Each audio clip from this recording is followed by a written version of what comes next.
ingin mempresentasikan tugas video dengan tema konsep pendidikan dalam Islam perspektif filsafat. Sebelumnya kami akan memperkenalkan diri terlebih dahulu. Perkenalkan, nama saya Diva Mulyani. Perkenalkan, nama saya Vita Mulyani. Perkenalkan, nama saya Arno Kolbi. Perkenalkan, nama saya Mayana. Perkenalkan, nama saya Herawati. Perkenalkan, nama saya Alif Firman. Perkenalkan, nama saya Fatir Fajar Akbar. Baik, di sini kita akan menjelaskan, memaparkan materi yang dimana soal pertama, bandingkan pandangan pendidikan Barat dengan Islam yang berupa tujuan, kurikulum, dan metode. Saya serahkan kepada pemateri pertama untuk memaparkan materinya. Baik, tujuan pendidikan dalam pandangan pendidikan Barat bertujuan mengembangkan potensi individu agar menjadi mandiri, kreatif, dan mampu beradaptasi dengan perubahan zaman dengan landasan filsafat humanistik yang menempatkan manusia sebagai pusat nilai dan mengutamakan keberhasilan duniawi serta kemajuan sosial. Baik, saya kembalikan kepada moderator. Baik, selanjutnya saya serahkan kepada pemateri kedua untuk memaparkan materinya.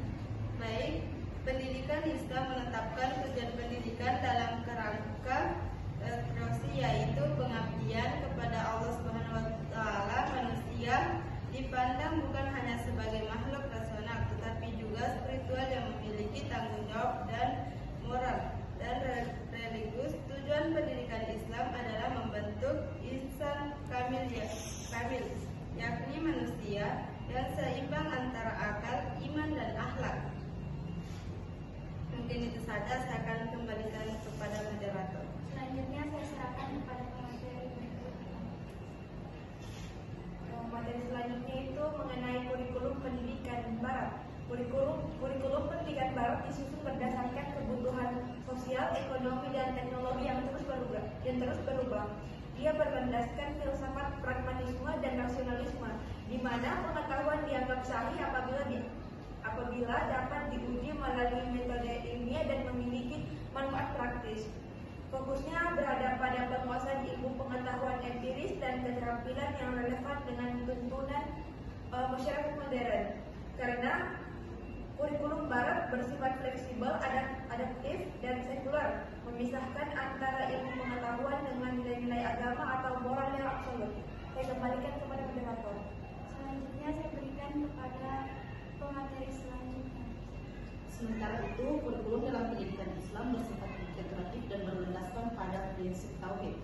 Islam menolak pemisahan antara ilmu agama dan ilmu duniawi, sebab keduanya sama-sama merupakan bagian pengetahuan yang berasal dari Allah.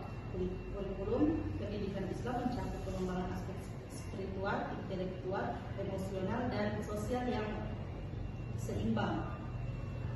Dan ilmu pengetahuan tidak hanya dinilai dari kegunaannya, tetapi juga dari moral dan tujuan yang harus membawa manusia untuk lebih dekat kepada Sang Pencipta. Dengan demikian, kurikulum lebih bersifat holistik, menekankan kesatuan antara iman, ilmu, dan amal. Mungkin itu saja, saya kembalikan kepada moderator.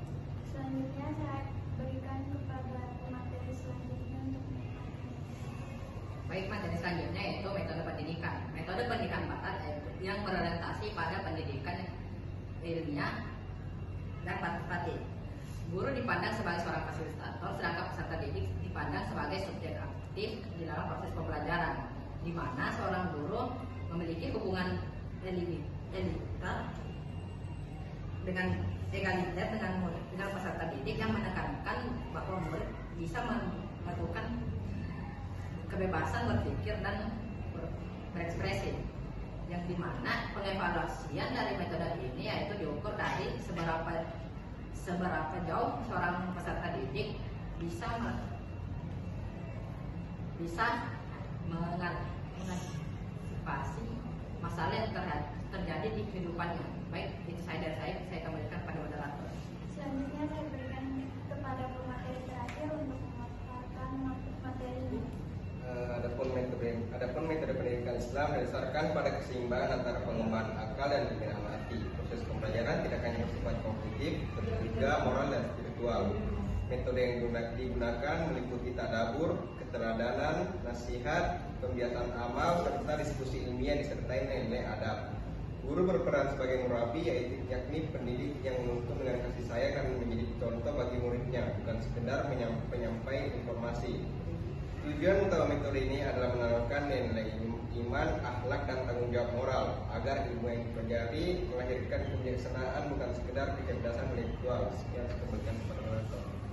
Mungkin itu soal pemaparan materi dari kelompok kami. Adapun kesimpulannya adalah pendidikan Barat menekankan rasa rasionalitas, otonomi individu, dan kemajuan material. Ia berhasil menciptakan inovasi dan perkembangan ilmu yang sangat pesat, tetapi sering kehilangan orientasi moral dan spiritual. Pendidikan Islam sebaliknya menempatkan pengetahuan dalam kerangka ibadah dan pengabdian kepada Allah. Ia menuntut manusia untuk menjadi makhluk yang berilmu dan berakhlak, menyatukan